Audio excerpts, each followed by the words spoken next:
ഏതുപോലെ അല്ലാഹു തആല സിംഹാസനത്തിൽ ഉപവിഷ്ടനാണെന്ന് ബാഹ്യാർത്ഥം വരുന്ന വാചകത്തിന്റെ അർത്ഥം അല്ലാഹ് അധികാരസ്ഥനാണ് എന്നാകുന്നു എന്ന് പണ്ഡിതന്മാര് വ്യാഖ്യാനം പറഞ്ഞു. ഇതാണ് മഹാനായ ഉമർ ഖാദി റഹിമഹുല്ലാഹ് വിവരിച്ചത്. ഫിഹാ ഫതഅ്വീലുൻ അലാ മാ യുഅ്തബർ കൽഖഹരി ഫീ ദിൽ ഇസ്തിവാ വഹലും മജർ. ഇത് തന്നെ ബഹുമാനപ്പെട്ട ഇമാം നബവി റളിയല്ലാഹു അൻഹു പറയുന്നു. സഹോദരന്മാർ ചിന്തിക്കണം. ഇമാം നബവി പറയുകയാണ്, ينزل ربنا تبارك وتعالى في كل ليلة حين يبقى من ثلث الليل الآخر يقول من يدعو فاستجيب له من يسألني فأعطيه من يستغفرني فأغفر له. റവാഹുൽ ബുഖാരി വ മുസ്ലിം. മുജാഹിദിന്റെ സ്റ്റേജുകളൊക്കെ ഇപ്പൊ നിങ്ങൾ കേൾക്കാറില്ലേ? അള്ളാഹ് ഇറങ്ങുന്നു എന്ന് പറഞ്ഞിട്ടുള്ള ഹദീസ്. അതിനെ സംബന്ധിച്ച് ഇമാം നബവി റഹിമഹുല്ലാഹ് പറയാണ്, وفي هذا الحديث وشبهه من أحاديث الصفات وآياتها مذهبان مذكوران. ഇത്തരം ഹദീസുകളിലും ആയത്തുകളിലും രണ്ട് മദ്ഹബാണ് പണ്ഡിതന്മാർക്ക്. ഒന്ന് തഅ്വീലുഹു അലാ മാ യലീഖു ബിസിഫാത്തില്ലാഹി സുബ്ഹാനഹു വതആല വതൻസീഹുഹു അനിൽ ഇൻതിഖാലി വസായിരി സിഫാത്തിൽ മുഹദ്ദസി. അതെ, അല്ലാഹുവിന് സൃഷ്ടികൾക്കുള്ള സവിശേഷതകൾ ഒന്നും തന്നെ ഇല്ല എന്ന് അല്ലാഹുവിനെ പരിശുദ്ധമാക്കുന്ന നിലക്കും അല്ലാഹ് നീങ്ങുന്നില്ല എന്ന് വ്യക്തമായി പഠിപ്പിക്കുന്ന നിലക്കും ഈ പറഞ്ഞതിനെ വ്യാഖ്യാനിക്കലാണ് ഒരു മദ്ഹബ്. വഹാദാ ഹുവൽ അസ്ഹറു ഇൻദൽ മുതകല്ലിമീന. അഖീദ പഠിപ്പിക്കുന്ന പണ്ഡിതന്മാർക്കിടയിൽ പ്രസിദ്ധമായ അഭിപ്രായം ഇതാണ്. വസ്സാനി, രണ്ടാമത്തെ അഭിപ്രായം, അൽ ഇംസാകു അൻ തഅ്വീലിഹാ, അതിന് ഒരു വ്യാഖ്യാനവും പറയാതിരിക്കലാണ്. മഅ ഇഅ്തിഖാദി തൻസീഹില്ലാഹി സുബ്ഹാനഹു വ സിഫാത്തിൽ മുഹദ്ദസി. സൃഷ്ടികൾക്കുള്ള ഒരു വിശേഷണവും അല്ലാഹുവിന് ഇല്ല എന്ന പരിശുദ്ധതയെ വിശ്വസിക്കലോടുകൂടെ ലിഖൗലിഹി തആല, അങ്ങനെ വിശ്വസിക്കാൻ കാരണം അല്ലാഹ് പറഞ്ഞതുകൊണ്ടാണ്. ലൈസ കമിസ്ലിഹി ശൈഉൻ, അല്ലാഹനെ പോലെ ഒരാളും ഇല്ലെന്നും ഒരു വസ്തുവില്ലെന്നും അല്ലാഹ് പറഞ്ഞിട്ടുണ്ട്. വഹാദാ മദ്ഹബുസ് സലഫി, ഇതാണ് പൂർവകാല പണ്ഡിതന്മാരുടെ മദ്ഹബ്. വജമാഅത്തിൻ മിനൽ മുതകല്ലിമീന, അഖീദ പഠിപ്പിക്കുന്ന ഒരു വിഭാഗം പണ്ഡിതന്മാരും ഇതേ അഭിപ്രായക്കാരനാണ്. ആരാണ്? വഹാസിലുഹു, അതിന്റെ ആകത്തുക അൻയുഖാല, പറയപ്പെടലാണ്. ലാ നഅലമുൽ മുറാദ ബിഹാദാ, ഈ ആയത്ത് കൊണ്ടും ഹദീസ് കൊണ്ടുമുള്ള ഉദ്ദേശം നമുക്കറിയില്ല. വലാകിൻ നുഅ്മിനു ബിഹി, പക്ഷേ ഈ ആയത്ത് കൊണ്ടും ഹദീസ് കൊണ്ടും നമ്മൾ വിശ്വസിക്കുന്നുണ്ട്. മഅതിഖാദിന, നമ്മൾ വിശ്വസിക്കുന്നതോടുകൂടെ അന്ന ളാഹിറഹു ഗൈറു മുറാദിൻ, അതിന്റെ ബാഹ്യാർത്ഥം ഉദ്ദേശമല്ല, അതിന്റെ പ്രകടമായ അർത്ഥം ഉദ്ദേശമല്ല. വലഹു മഅനൻ യലീഖു ബില്ലാഹി തആല, അതിന് അല്ലാഹുവോട് യോജിച്ച ഒരു അർത്ഥം ഉണ്ട്, അത് നമുക്കറിയില്ല എന്ന് പറയലാണ് സലഫിന്റെ മാർഗമെന്ന് ഇമാം നബവി റഹിമഹുല്ലാഹ് ശറഹുൽ മുഹദ്ദബിന്റെ 3-ാം വാല്യം 382-ാമത്തെ പേജിലും രേഖപ്പെടുത്തുന്നു. ഇത് തന്നെയാണ് മുമ്പ് കാലത്ത് മുജാഹിദുകളും പറഞ്ഞത്. സഹോദരന്മാരെ, പക്ഷേ വേറെ ചില ബലമൊക്കെ അവർ പറഞ്ഞിട്ടുണ്ടെങ്കിലും അഹ്ലുസ് സുന്നത്തി വൽ ജമാഅ എന്ന KNM പ്രസിദ്ധീകരിക്കുന്ന പുസ്തകം, മുജാഹിദ് സെന്റർ പ്രസിദ്ധീകരിക്കുന്ന പുസ്തകം, ഈ പുസ്തകത്തിൽ തന്നെ ഇതിൽ നിങ്ങൾക്ക് കാണാം അല്ലാഹു ആകാശത്തിലാണെന്നും അവൻ അർശിൽ ഇരിക്കുകയാണെന്നുമുള്ള വാഹിരിയാക്കളുടെയും ഹംബലിയാക്കളുടെയും അത് തെറ്റാണ്, അത് അവരെ വെച്ച് കിട്ടിയതാണ് ഹംബലിയാക്കളുടെ പേരിൽ, ഹംബലിയാക്കളുടെയും അഭിപ്രായവും അല്ലാഹു ഒരു സ്ഥലത്തും സ്ഥിതി ചെയ്യുന്നില്ല, ഒരു പ്രത്യേക സ്ഥലത്ത് സ്ഥിതി ചെയ്യുക എന്ന അവസ്ഥയിൽ നിന്ന് അവൻ പരിശുദ്ധനാണെന്നുള്ള ജഹ്മിയാക്കളുടെയും മുഅ്തസിലിയാക്കളുടെയും അഹ്ലുസ് സുന്നത്താണെന്ന് പറയുന്ന അശ്അരിയാക്കൾ, മാതുരിദിയാക്കൾ മുതലായവരുടെയും അഭിപ്രായവും ഇവ രണ്ടും ശരീഅത്തിന്റെ അതിനപ്പുറമുള്ളതാണെന്നുള്ളതിൽ സമമാണ്.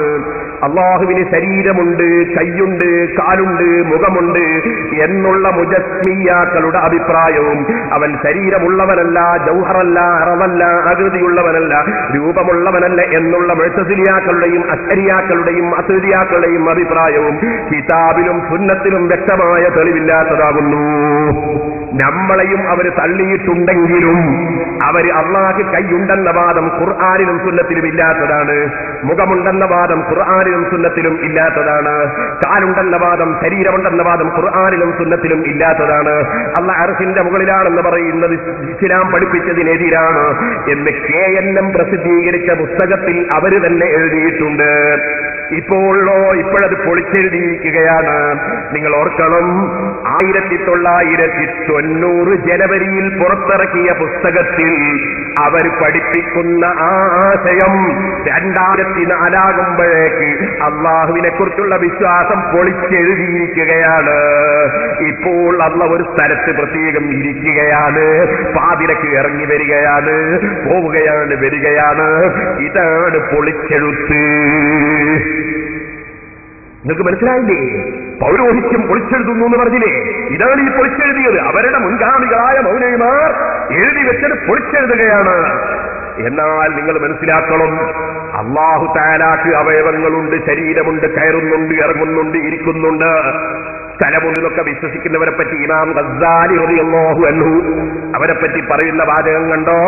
ഫൈൻ ഖതറ ബിബാലിഹി, ഒരു മനുഷ്യന്റെ മനസ്സിൽ വന്നാൽ അന്നല്ലാഹ ജിസ്മുൻ മുറക്കബുൻ, അല്ലാഹു മിൻ അദാഇൻ, കുറെ അവയവങ്ങളാലുള്ള ഒരു തടിയാണ് അല്ലാഹു എന്ന് വല്ലവന്റെയും മനസ്സിൽ വന്നാൽ ഫഹുവ ആബിദു സനമിൻ, അവൻ ബിംബാരാധകനാണ് കേട്ടോ.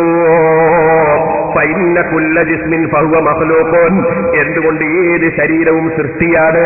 വഇബാദത്തുൽ മഖ്ലൂഖി കുഫറുൻ, സൃഷ്ടിയെ ഇബാദത്തെടുക്കൽ കുഫറാണ്. വഇബാദത്തു സനമി കാനത്ത് കുഫറൻ, വിഗ്രഹാരാധന കുഫറായി. ലിഅന്നഹു മഖ്ലൂഖുൻ, വിഗ്രഹം സൃഷ്ടിയായതുകൊണ്ടാണ്. വകാന മഖ്ലൂഖൻ, എന്തുകൊണ്ടാണ് വിഗ്രഹം സൃഷ്ടിയായത്? ലിഅന്നഹു ജിസ്മുൻ, അതൊരു ശരീരമായതുകൊണ്ടാണ്. ഫമൻ അബദ ജിസ്മൻ, അപ്പോൾ ഒരു ശരീരത്തെ വല്ലവനും ഇബാദത്തെടുത്താൽ ഫഹുവ കാഫിറുൻ ബിഇജ്മാഇൽ അയിമ്മത്തി സലഫി മിൻഹും വൽ ഖലഫി, മുൻഗാമികളും പിൻഗാമികളുമായ പണ്ഡിതന്മാർക്ക് തർക്കമില്ലാതെ ഒരു തടിയെ ഇബാദത്തെടുക്കുന്നവൻ കാഫിറാണ് കേട്ടോ. ഇമാം ഗസ്സാലി റളിയല്ലാഹു അൻഹു ഇൽജാമുൽ അവാം എന്ന കിതാബിൽ അതാ അതിന്റെ 55-ാമത്തെ പേജിൽ രേഖപ്പെടുത്തി വെക്കുന്നു. മുസ്ലിമീങ്ങൾ മനസ്സിലാക്കണം, ഇതൊരു തമാശയല്ല, ഇത് കൊള്ളിച്ചേകിന്റെ കച്ചവടമല്ല, ഇത് അല്ലാഹുവിനെ കുറിച്ചുള്ള വിശ്വാസത്തിന്റെ പ്രശ്നമാണ്. അതുകൊണ്ട് മുസ്ലിമീങ്ങളെ, അതാ മുഹമ്മദ് അമാനി മൗലവിയും അതേ KM മൗലവിയും അതുപോലെ വക്കം മൗലവിയും ഒക്കെ അല്ലാഹ് അർശിന്റെ മുകളിൽ ഇരിക്കുന്നു എന്ന് വിശ്വസിക്കരുത്. അല്ലാഹ് കയ്യും കാലും കണ്ണും മൂക്കുമുണ്ടെന്ന് വിശ്വസിക്കരുത്. അങ്ങനെ വിശ്വസിച്ചാൽ അത് ഖുർആനിനെതിരാണ്, ഹദീസിനെതിരാണ്, ഇസ്ലാമിനെതിരാണെന്ന് പറഞ്ഞെങ്കിൽ ഇപ്പോൾ മൗലവിമാര് അത് പൊളിച്ചെഴുതിയിട്ട് പടച്ചവൻ ഒരു സ്ഥലത്ത് ഇരിക്കുന്നു, അർശിന്റെ മുകളിൽ ഉപവിഷ്ടനായി ഇരിക്കുന്നു, പടച്ചവൻ കയറുന്നു, ഇറങ്ങുന്നു, കയ്യും കാലുമുണ്ടെന്നൊക്കെയല്ലേ പരസ്യമായി എഴുതി വെക്കുന്നത്. ഈ പൊളിച്ചെഴുത്ത് മുസ്ലിമീങ്ങൾക്ക് സ്വീകാര്യമല്ല. ഈ പൊളിച്ചെഴുത്ത് നിങ്ങൾ അംഗീകരിച്ചിട്ട് നിങ്ങളെ ഈമാൻ തെറ്റിപ്പോയാൽ, ഇമാം ഗസ്സാലി റളിയല്ലാഹു അൻഹു പറഞ്ഞതുപോലെ നിങ്ങൾ കുഫറിലേക്ക് നീങ്ങിപ്പോയാൽ, പാരത്രിക ലോകത്ത് വെച്ച് യാ ലൈതനി ഇത്തഖൽതു മഅ റസൂലി സബീലാ, യാ ലൈതനി ലം അത്തഖിദ് ഫുലാനൻ ഖലീലാ, അല്ലാഹുവിന്റെ റസൂലിനെ പിന്തുടർന്നെങ്കിൽ നന്നായിരുന്നു, ഞാൻ ഇയാളെ കൂടെ നടന്നില്ലെങ്കിൽ നന്നായിരുന്നു എന്ന ആഖിറത്തിൽ വെച്ച് കൈകടിച്ച് പറഞ്ഞിട്ട് കാര്യമില്ല. മൗലവിമാര് പറയുന്നു, നിങ്ങളത് നോക്കണ്ട, ആഖിറത്തിൽ ഞങ്ങൾ ഏറ്റെടുത്തോളും, നിങ്ങൾ നരകത്ത് കിടക്കുമ്പോഴോട് പറഞ്ഞാൽ മതി, ഇത് ഞങ്ങളെ മൗലവിമാര് പറഞ്ഞിട്ടാന്ന് പറഞ്ഞാൽ മതി, ഞങ്ങളത് ഏറ്റെടുത്തോളും എന്നാണ് മൗലവിമാര് പറയുന്നത്. ഇതുകൊണ്ടാണ് വാസ്തവത്തിൽ മുജാഹിദ് രണ്ടായി പിളർന്നതെന്ന് കൂടി എന്റെ മുസ്ലിമീങ്ങളെ ഞാൻ ഉണർത്തുകയാണ്. കാരണം മടവൂര് പക്ഷത്തിന്റെ ആളുകളാണ് ഇത് ചോദ്യം ചെയ്തത്.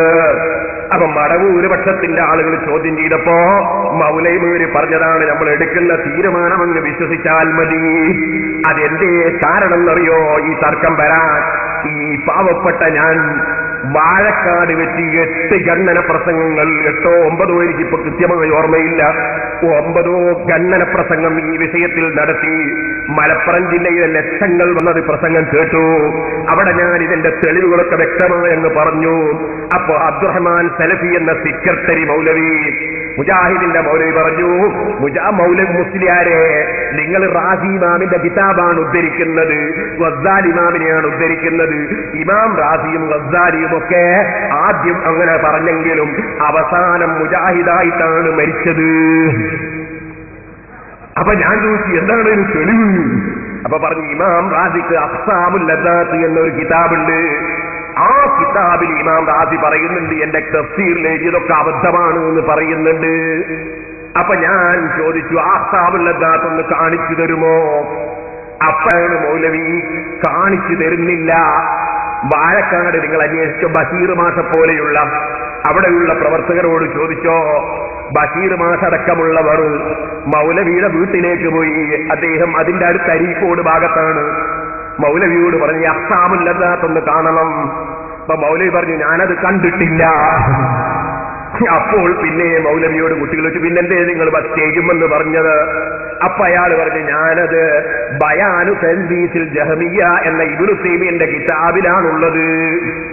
അപ്പൊ കുട്ടികൾ ചോദിച്ചെന്ന അതൊന്ന് കാണിച്ചു തരുമോ? അപ്പൊ മൗലവി പറഞ്ഞു, അതും ഞാൻ കണ്ടിട്ടില്ല.